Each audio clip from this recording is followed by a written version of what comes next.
Hello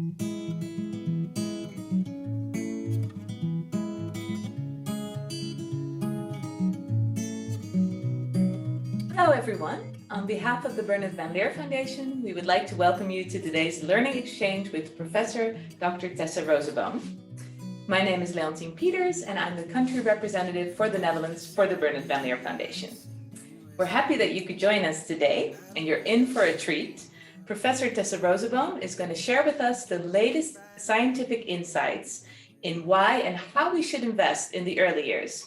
And we hope this is not only inspiring for you, but also a useful resource as you advocate for the early years yourself. Before we get started, I have two practical issues. First, as you will have noticed, we're recording this meeting, so please be aware of that. And second, if you have any questions or comments, please put them in the chat and we will get to them at the end of the meeting after the presentation of Tessa Roseboom. Now, to get in the right frame of mind, I want to ask you to close your eyes and think of your earliest childhood memory. Just take a few moments, close your eyes, and just think back to when you were a baby or toddler.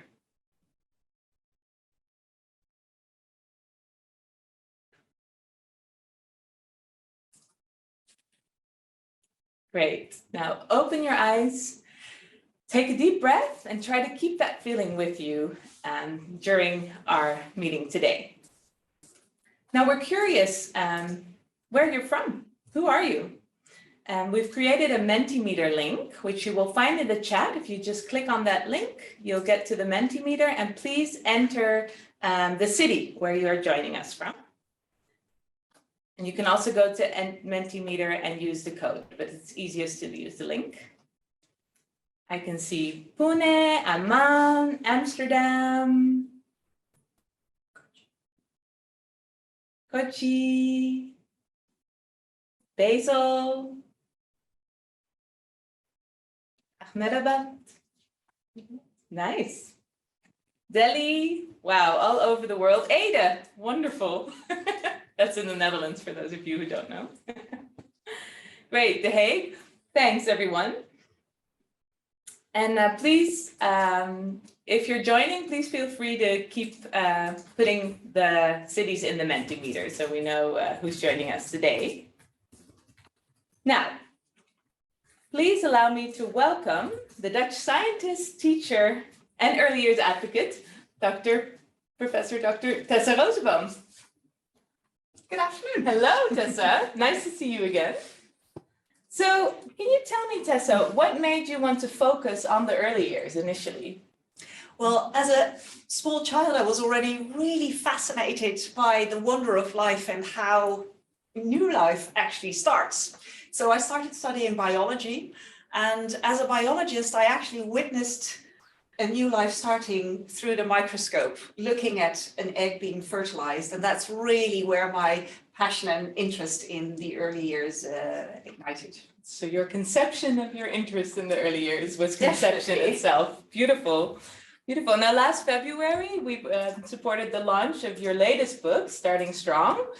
We had 400 participants. We had to do it online, and you'll see in the slide, we did a virtual book presentation where you talked to various people who have influence here, different sectors in the Netherlands, which was wonderful. But when you were writing the book, what were you hoping that the impact of the book would be?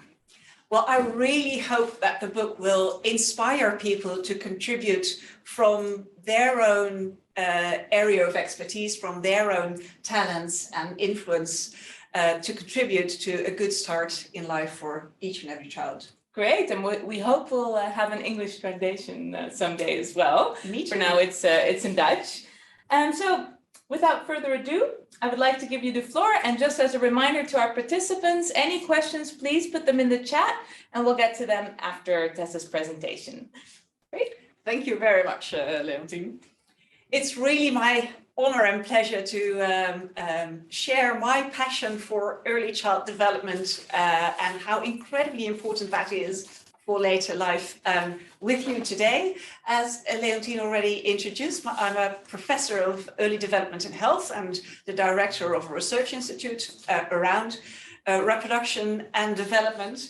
But in addition to those tasks, I'm also a mother of 2 boys. And I think of all the roles that I play, being a parent is one of the most rewarding, but also one of the most challenging tasks that I actually have. But each and every one of us started life as one single fertilized egg. And in this animation, you can see how incredibly rapid this one single fertilized egg develops into a complete human being with all the organs and tissues it'll ever have. It learns to attach to parents, it learns to crawl, walk, eat, drink, and it grows incredibly rapidly. If you'd continue growing at this rate, you'd be more than 1 billion kilograms even before entering primary school. So the early years are incredibly important in shaping how we become who we are. And as a biologist, I'm very much aware of the fact that every living creature is susceptible to the environment in which it grows and develops, and especially during the early critical periods of growth and development, the environment in which a living creature grows has a big impact on later life. So on the left-hand side, you see an example of plants that are genetically identical, but the seeds of those plants were planted in different soil bases, and it results in very different phenotypes, very different plants based on the soil base that was provided to genetically identical individuals. And the same holds for animals, and I'm sharing an example of grasshoppers that again are genetically identical, but they grew up in different environments with a lot or little food, or with a lot of stress from predators around, or very little stress. And as you can see, not only do they look different, but actually they behave differently. They have a different metabolism and different lifespans. And there's really no reason to assume that human beings are any different from the other living creatures. Humans too are very susceptible to the environment in which they grow and develop. And the soil base that's provided to develop their potential has long-term consequences for their growth, development, behavior, and their chances in life, both on the labor market as well as on health in later life. So let's look at human beings. It really depends a lot where you're born and in which environment you can actually grow and develop. So if you're born as a girl in Japan, you can, based on statistics, expect to live 88 years on average. But if you're born in the Central African Republic, you can expect to live 54 years. And this difference has nothing to do with any genetic differences. This difference in life expectancy has a lot to do with the environment in which you grow and develop. So there's almost a twofold difference in life expectancy based on where you were born. And one could say, well, there's a big difference on each side of the globe. But even if we look within this tiny country of the Netherlands, of which you see maps here on the slide, you can see that there are big differences in your risk of being born small as a baby with low birth weight. On the left-hand side, with the red areas being a high-risk area of being born small, and the yellow areas being lower risk of being born small. And these differences in your chances of being born small or bigger at birth have consequences later in life as well. So in the middle atlas map, you actually see, based on exactly the same test score that children take at the end of primary school, what type of advice they get for secondary school. So this is standardized for exactly the same test score. Do you get higher advice, a blue score, or a lower advice than would be expected based on the same performance in the red areas? And as you can see, there's a big difference based on where you actually were born and where you grew up in terms of chances of getting a higher or a lower advice for your school career.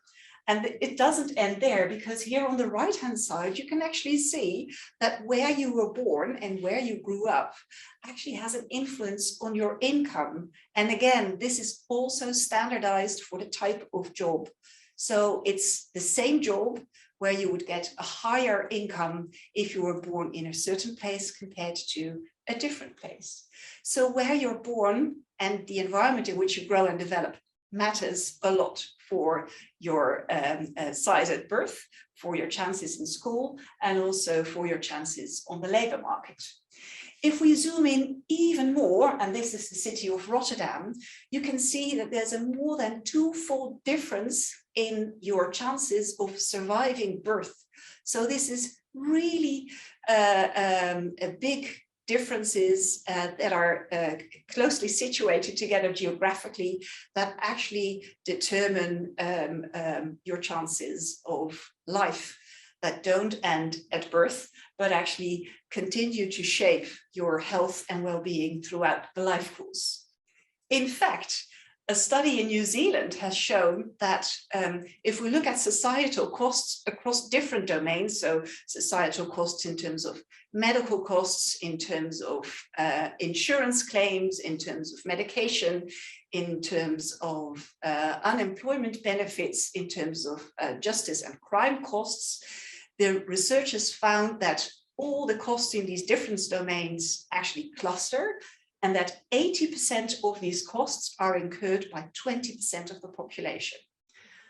And if we then look at what does this 20% of the population that incurs the majority of the societal costs, both in terms of social, medical, and police and justice costs, it's the fact that they all made a false start in life. So before the age of 5, these individuals could already be identified as the ones being at risk of needing unemployment benefits, needing more hospital stays, needing more medication, needing more medical care, and being at increased risk of incurring costs for police and justice. So through no fault of their own, these individuals made a false start in life, for instance, because they grew up in poverty with a single parent family who had mental health issues, and that actually reduced their early growth and development and hampered their chances of leading a happy, healthy, and productive life later on in life. And these findings were actually replicated in Denmark. So at the other end of the globe, this distribution of costs actually was very similar. And we know in the Netherlands that 80% of the medical costs are incurred by 17% of the population. So it seems to be rather similar here as well. And economic studies have actually taught us that investments in human development have the biggest rate of return if they occur early in life. So here you see the rate of return based on investments in human development, and every investment in human development, whether it's primary school education or preschool education, has a high rate of return on investment, but the earlier the investment, the bigger the return on investment. So we actually know that investing in early life is not only from a human perspective a very sensible investment that we can make, but also from an economic standpoint, we know that investing in early life is the cleverest investment that we can actually make. So there are actually 3 big arguments, I think, for investing in the early years. First of all, there's the scientific evidence, the biological, the medical, the psychological, and the pedagogical scientific evidence showing how incredibly important the early years are for later health and development. There are the economic arguments for investing in the early years. And then there is the social justice argument for investing in the first years of life, because in the Convention of Human Rights, there are fundamental rights for children that actually state that each and every child has the right to safety, to health, to food, and to stimulation.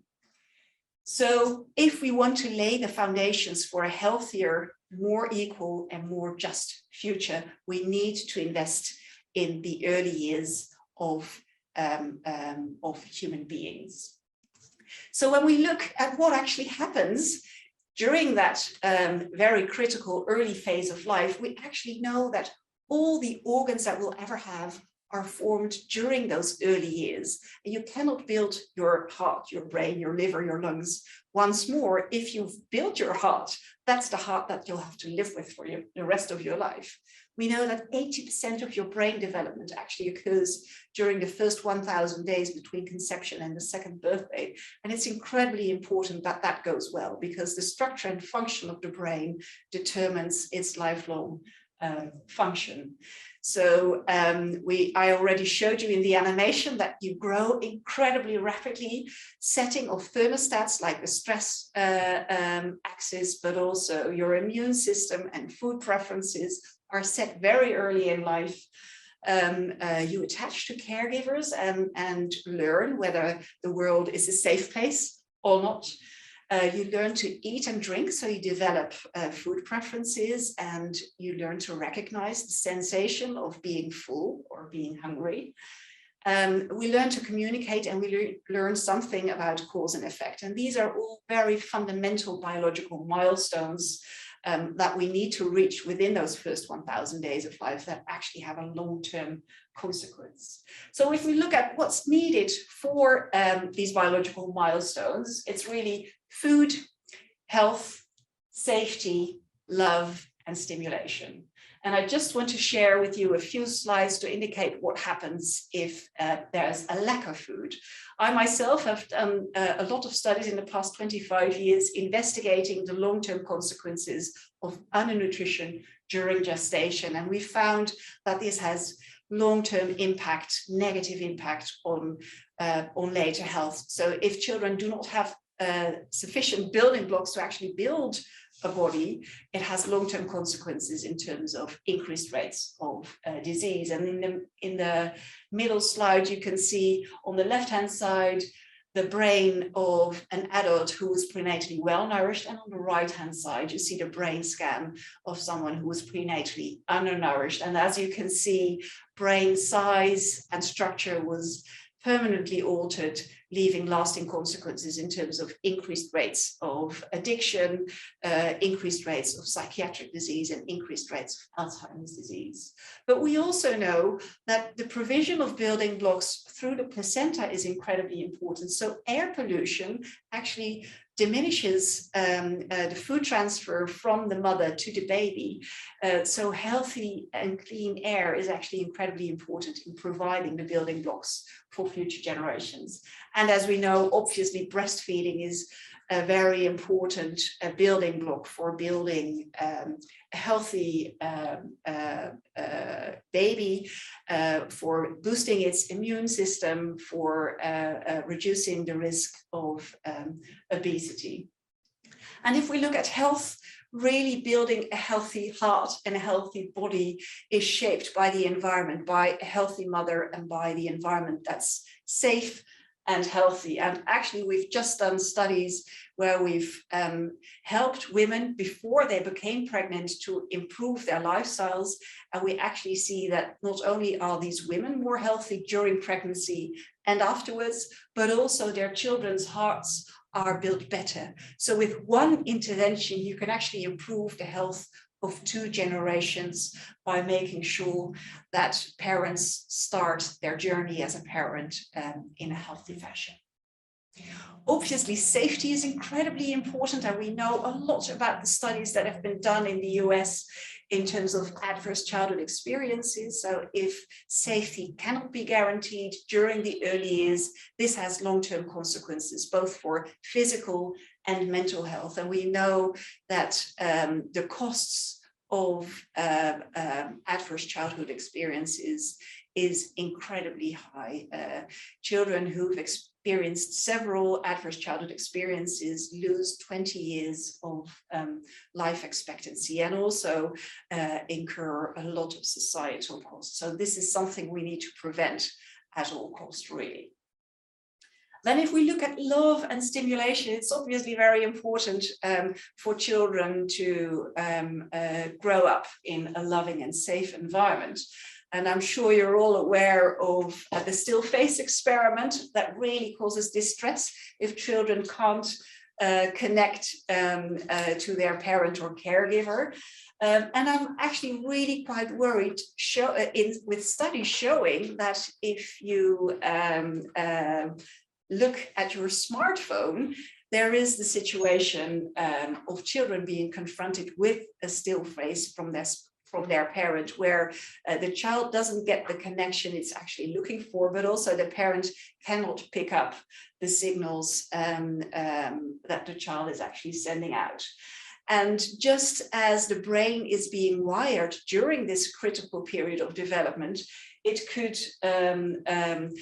create these paths that will be used more and more often in the brains of these children. So if they feel that they're being ignored often, this has lasting consequences for their sense of being safe and being heard and seen.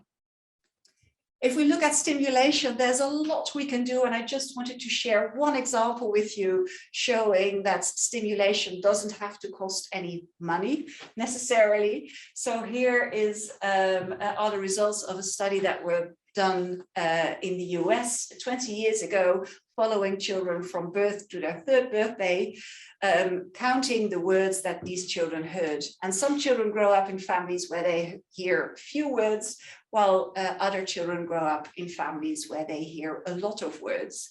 And at the age of 3, there's a 30 million word gap between children who've grown up in language-rich families compared to children who grew up in families where they heard fewer words.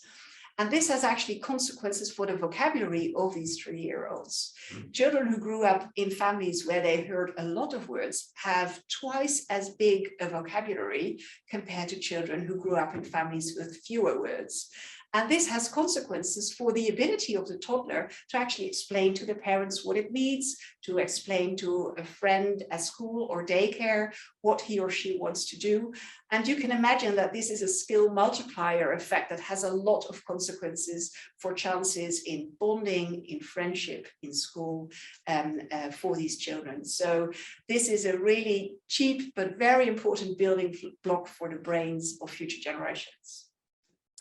And these building blocks for the brains of future generations are incredibly important, because if we build a better brain, it will boost mental and physical health, it will boost learning experience, it will improve chances on the labor market, and it will reduce relationship problems as well as criminal activities. So boosting child development is a very promising way to actually break the intergenerational cycle of poverty and abuse. And as you can see, children who grew up in families where they were able to actually build their brain will also in the future be better parents. So that actually will break the cycle.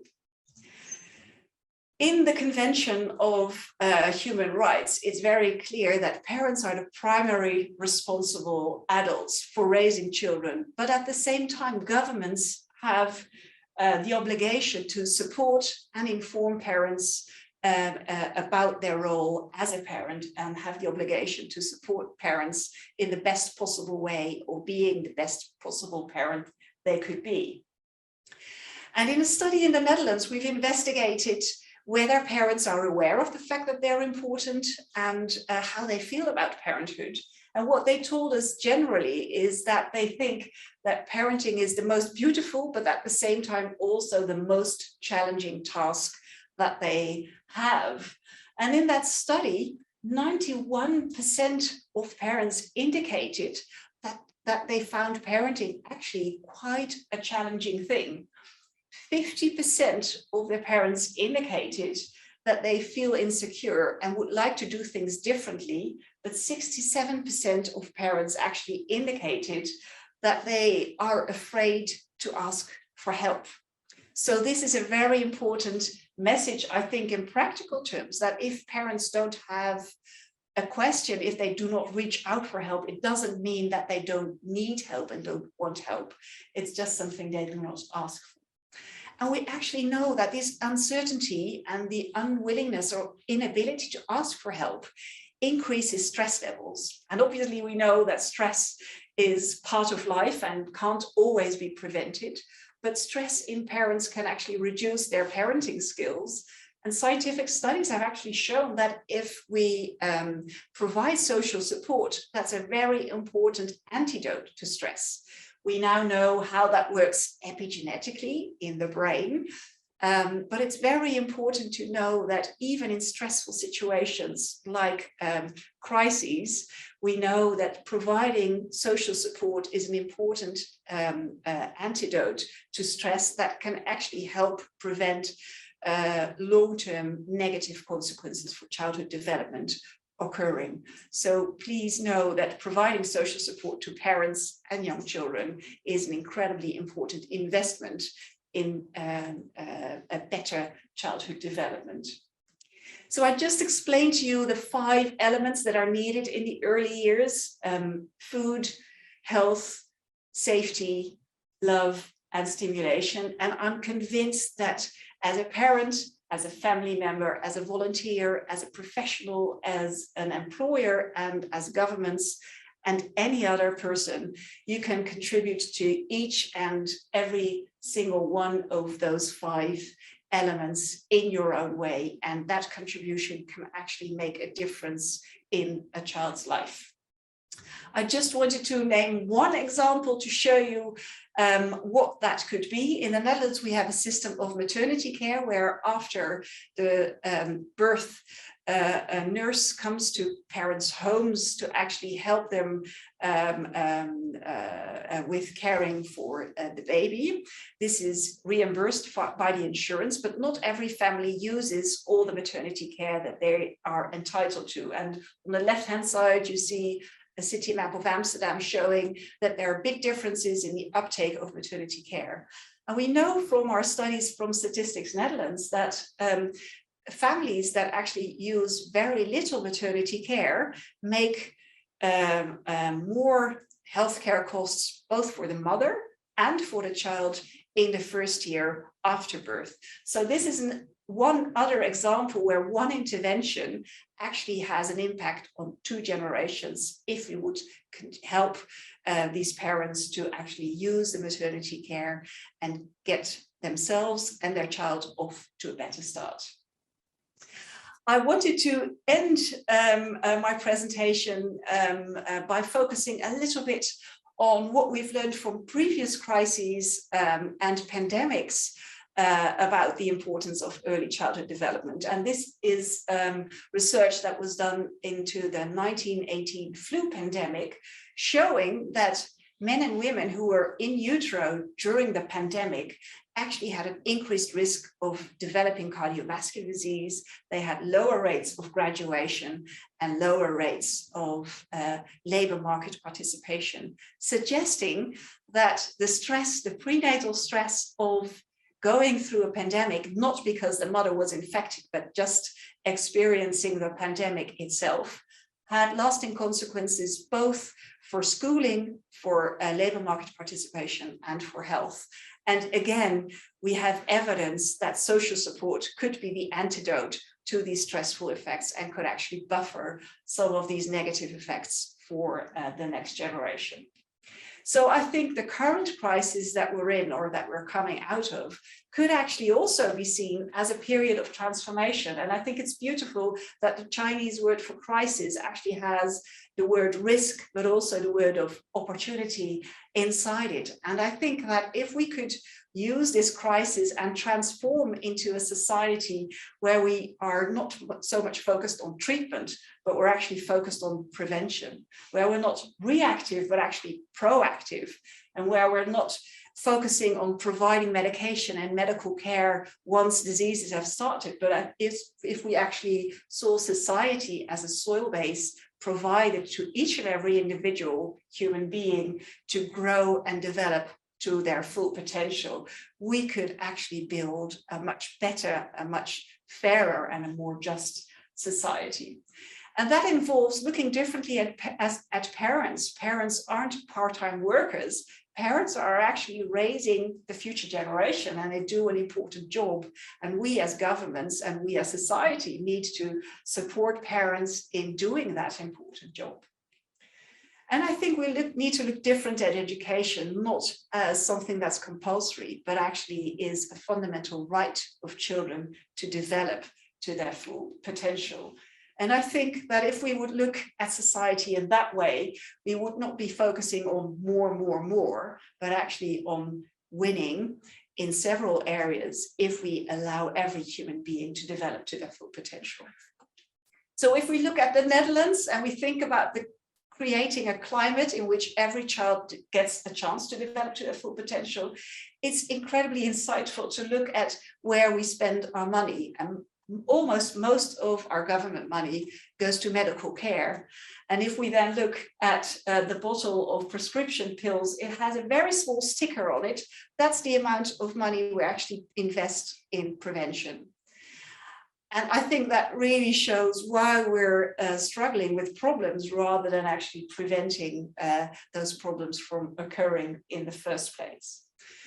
So what I think we can do and we should do is use this crisis as a process of transformation in which we try to give each child the best possible start in life and allow them to develop to their full potential, because we will all benefit. And for that, we mostly need a family-friendly society that actually contributes to all 5 of the basic elements that human beings need throughout the life course, but especially in the early years. We need clean air, we need a proper soil base. And I believe that if we do this together, so when I is replaced by we, even illness can become wellness. So as Leontien already explained in the book, I've tried to explain what each and every individual could do, from a parent to a professional, from a policymaker to a government, in contributing to a good start in life. And I believe that if we share that information, if we inspire each other to contribute, we can actually multiply the impact. So that's what we've tried to do with the book launch, is give every ambassador 2 copies of the book and ask them to share their inspiration and thereby multiply the effect, just like you do when you throw a stone into the water. And I'd like to end my contribution with a quote from Desmond Tutu, who said, "Do your little bit of good where you are. It's those little bits put together that will overwhelm the world." And I'd really like to end with quoting 2 Nobel laureates. One is James Heckman, who won the Nobel Prize for Economics, showing that everyone gains when we invest, develop, and sustain the early development of the world's greatest natural resource, its people. And Muhammad Yunus, who won the Nobel Peace Prize with his microcredit works in the Grameen Bank, who compared poor people like bonsai people. He stated that there's nothing wrong with the seed you planted, but society never provided the soil base for these people to grow and develop to their full potential. And I'd like to end my talk with a quote from Frederick Douglass, who said, "It's easier to build strong children than to repair broken men and women." Thank you very much for your attention. Great, thank you, Tessa. I'm just going to switch over to the chat here. We have a few questions from our listeners, and please, if you would like to ask a question, please put it in the chat. And I don't know if we can even maybe give somebody the word. I'll start in reverse order. We had a question about, I know you interviewed Michael Rutgers, that's the director of the Lung Foundation here in the Netherlands, in your book. And Paul asked, what's the evidence of the impact of air pollution on the developing child, especially when you look at really at local level, at neighborhood level? Do we know? Well, we know quite a lot, actually. We know that you can see air pollution in placentas, so you can actually track it back to the placenta. You can see those microparticles in there. You can see it in the unborn baby if they've been detected. And you can actually see that children who live in neighborhoods with more air pollution have poorer growth in utero. And they also have more complaints. And actually, that's still observational evidence. We know from studies in the US where industrial plants were actually closed, which improved air quality, and that actually reduced prematurity rates and it increased birth weights. Yeah. So we know that improving air quality has an impact on providing children a better start in life. Great. And there's also several studies currently happening looking at the improved birth outcomes following the first lockdown, when there was also a drop, of course, in air pollution because we stopped taking cars and traveling so much. So it'd be interesting to follow those researchers also at a very localized level to see, was it actually the air pollution?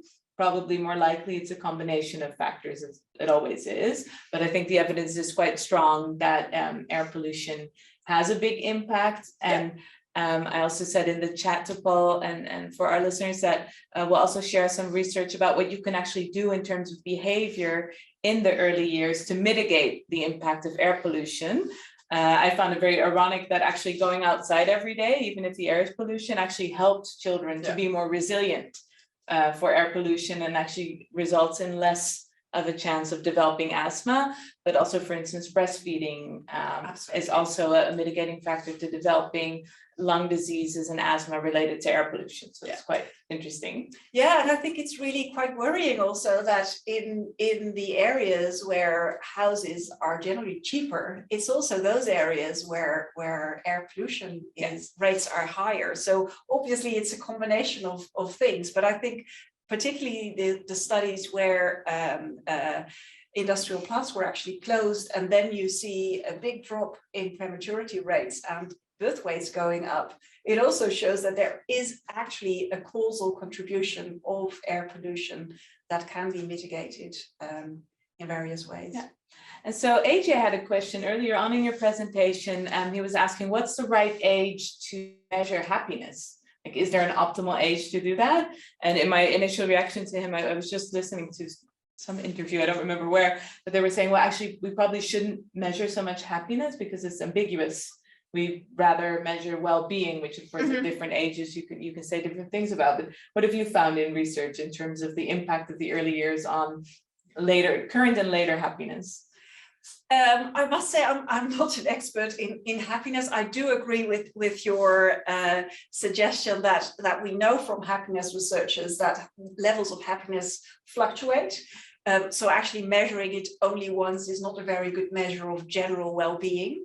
But we do know that people who've had a poor start more often struggle in terms of well-being, in terms of both mental and physical health, and also in terms of developing nourishing and stable relationships. So there certainly is something to be gained by investing in the early years, and there certainly is a link with well-being and happiness. And what we at the Bernard Van Leer Foundation often try to make clear is that the happiness of the parent is actually a very good indicator, which you can measure sooner for the happy development of the child or the well-being of the child, because happy parents lead to strong and happy children usually, but we often forget that.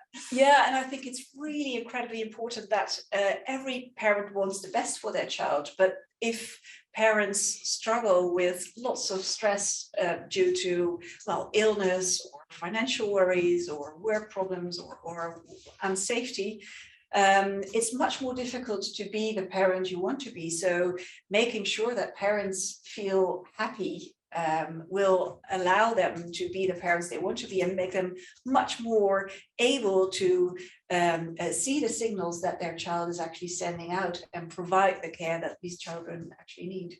Great. We also had a question about the research on return on investment. Now, from my understanding, but correct me if I'm wrong, most of the research is about the social return on investment.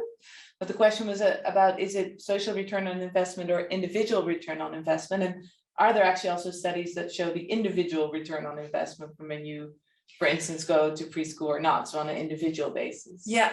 I think most is on the group level, so not so much on the individual level, but still, I think the evidence is really quite strong, showing that in different domains there is definitely return on investment. But when you talk to policymakers, it's quite interesting, this discussion, because investing in, for instance, preschool could result in reduced healthcare costs, which is a different funding organization. Right. So there certainly is a challenge there in terms of who gets the benefit from the investments that are made. No, it's true. And I think if you shared also about the adverse childhood experiences research, or the ACEs research, that's not the positive investment, but the risks. Mm-hmm. And there it is on an individual level, the more risk. So when the risks compile, the more negative impact it actually has in later life. And you could, of course, reverse engineer it, but for some reason, we tend to always focus more on risks rather than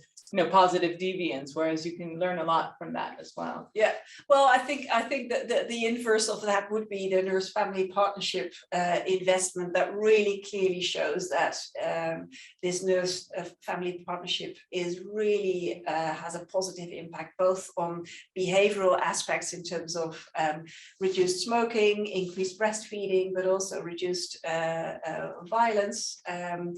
And I think that really shows that in different domains, there is a lot to be gained if you invest. So we have a question from Laura. She asked, could you share some examples of the role of city governments in promoting nurturing environments for babies and toddlers? Oh, there are very many, I think, in terms of what cities can do. Cities are, I think, a great place because they are much closer to the actual families and children in terms of providing support, providing parent groups, facilitating social contacts between parents is, I think, a very promising way in terms of strengthening the infrastructure in your city to actually build happier families, making sure that there is enough a place to play for children and for parents to meet, I think is really important. And green space is another very important one that both contributes to cleaner air, but also helps social contact between different parents that could actually provide social support. Yeah. And I think one thing that we try to do also with our Urban 95 work, with work in general, is to see, can this perspective of focusing on what the young child and the family needs be brought into these different domains, these different sectors? Because what you often see is it's only in health, or maybe it's only in early education. Yeah. Whereas the way in which we build cities, we're building 1 million new homes, I think, in the next 4 years in the Netherlands. And we're really trying to advocate, take in mind the needs of families with young children. Yeah.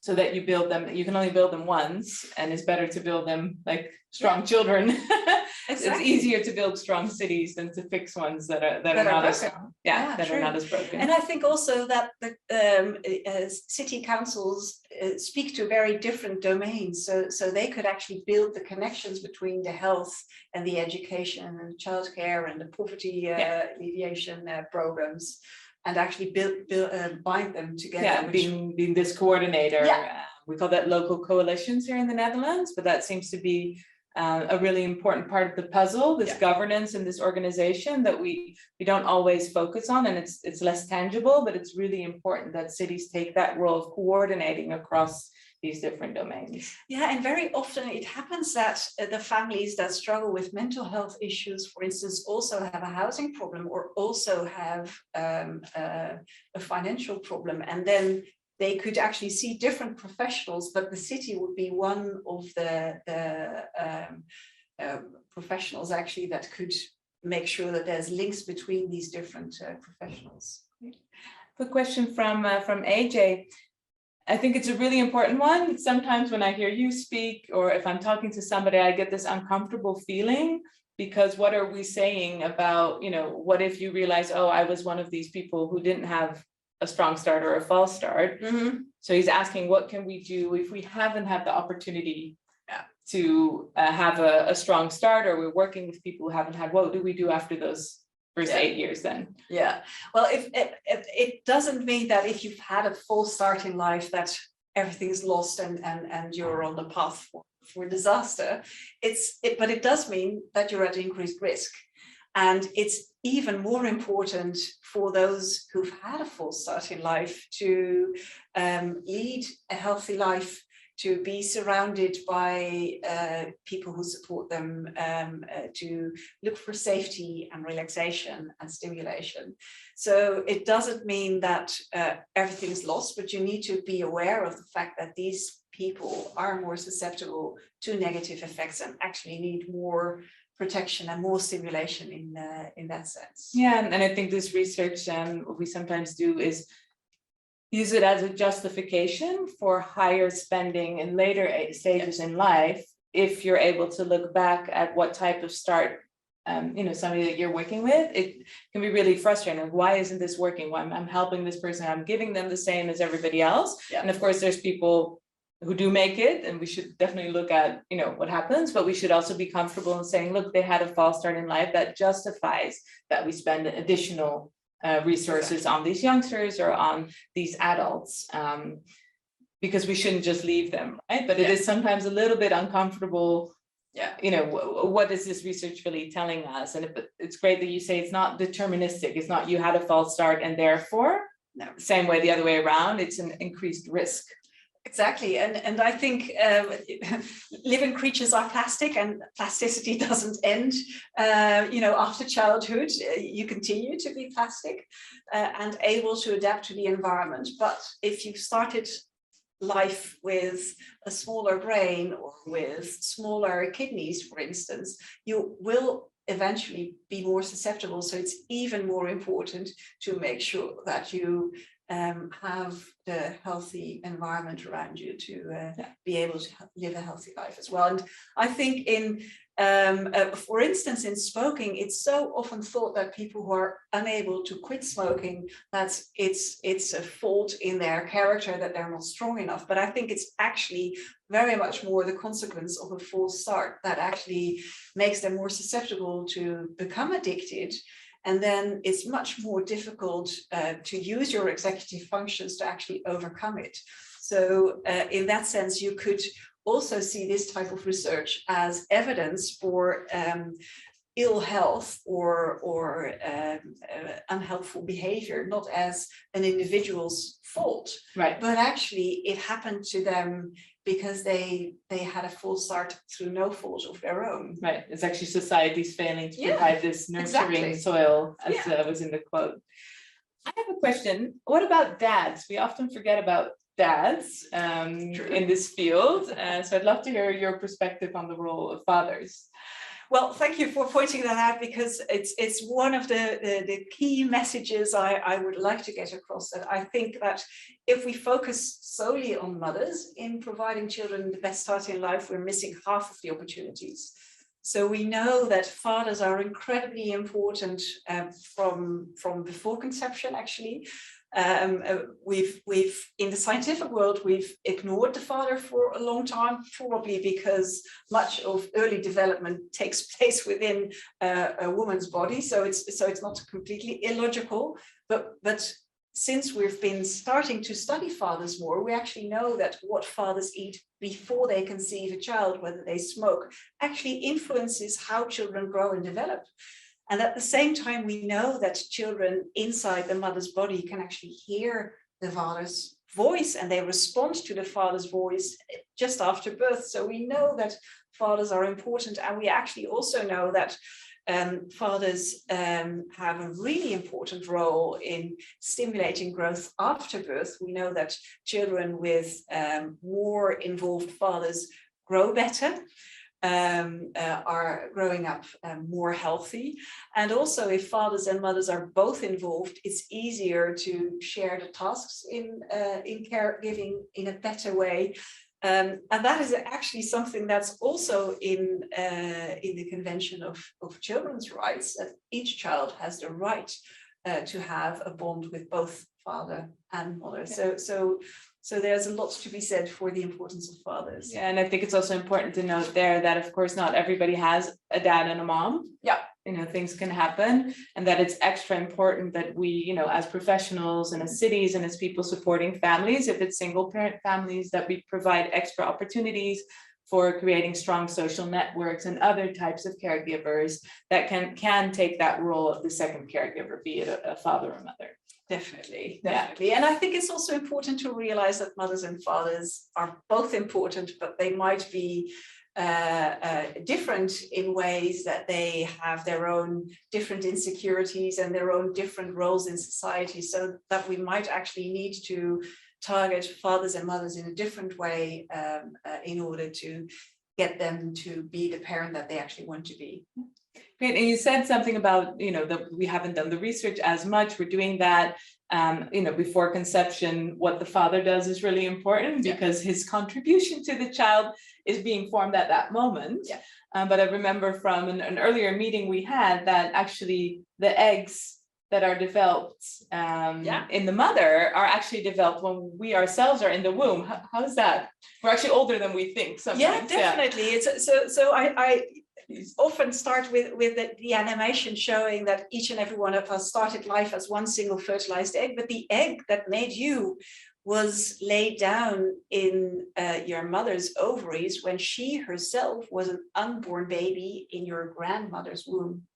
So I tend to think that I'm 48, but actually I'm 75 years old, because the egg that made me was laid down when my grandmother was pregnant with my mum. And we tend to forget the fact that most of us know that girls are born with all the oocytes they'll ever have in their ovaries. But when we celebrate our birthday, we usually don't think back of the fact that the egg that made each and every one of us was made decades before that moment. Great. So one more question. We're a foundation and our partners, we work internationally. What would be your advice? Like, what can we do more than what we're already doing, or what should we focus on in the coming years from your perspective? I see. Well, I think first of all, I think you're doing a wonderful job already. So that's really good. I think that sometimes there's a competition between different fields that need attention, and I actually think there's a really strong link between the early years and climate change and achieving the Sustainable Development Goals. And I'm actually convinced, also by my own research, but also that of others, that if we invest in the early years in terms of the Sustainable Development Goals in reducing hunger, reducing poverty, increasing health, increasing gender equality, and reducing inequalities, we're actually accelerating progress across different SDGs as well, because, well, obviously, if we reduce hunger in the early years, we're also boosting health, we're boosting school performance, we're boosting gender equality, we're reducing inequalities. If we look at the climate, for instance, one of the SDGs, if we reduce climate change, especially around the early years, we'll be boosting health, boosting education, boosting equalities. So I think there's a big link that could be made even stronger if we lobby towards politicians in terms of why the early years are so important. I have a follow-up question on that. I presented some of your research recently to another foundation, and the director of that foundation basically said, well, this can't be true, because if it is true, we would be doing things differently. So why is it so difficult to get, and we really appreciate your work, and of course work with your colleagues as well, to not only doing the research, but also advocating for it. But what makes it so hard to convince others? Well, I don't know the reason, but I do have some ideas of why it is the case. I think our brains as humans are wired for short-term cause and consequence. And I think that the COVID pandemic taught us something really important, that we've known for decades that smoking is associated with increased risks of lung cancer, for instance, and heart disease. But it's been really difficult to change behavior, because the exposure to the risk and the disease occurring has a huge lag time.